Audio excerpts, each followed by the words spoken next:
Les travaux engagés pour améliorer et renforcer la résilience des systèmes de drainage et de prévenir les risques liés à d'éventuelles inondations dans cette zone du bord de mer, prévue durer 3 mois, ont eu un délai supplémentaire pour que les techniciens de l'entreprise adjudicatrice arrivent à trouver des solutions pour remplacer l'ouvrage hydraulique défectué situé non loin du palais Rénovation. Il y avait deux soucis, d'accord. Le premier souci concerne le regard à l'intérieur du palais présidentiel qui n'arrivait pas à recueillir toutes les eaux de surface du fait qu'il y a eu des cunettes, des ouvrages de drainage qui ont cédé. Le deuxième souci, c'est qu'à la sortie de l'ouvrage, il s'avère que la section de l'ouvrage existante était petite, donc il fallait faire un ouvrage un peu plus large.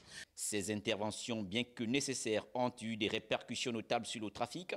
Pour prendre la mesure de ce qu'il se fait à cet endroit, le patron des travaux publics est venu constater par lui-même la qualité des travaux réalisés et annoncer les futurs changements sur ce linéaire. Les réalités de terrain nous amènent à corriger ce que parfois dans l'armée nous appelons les ordres en cours d'action, c'est-à-dire les dispositions qui évoluent et qui changent au fur et à mesure que les travaux avancent. Je voudrais déjà dire aux usagers de cette route qu'elle sera fermée le dimanche pour permettre à la société de mettre en œuvre toute la couche de roulement sur la partie qui a subi les travaux. Tout en demandant aux usagers de respecter scrupuleusement la signalisation mise en place à cet effet, la première autorité du ministère des Travaux publics a également insisté sur la prudence au volant et appelé les conducteurs à anticiper leur trajet afin d'éviter tout désagrément.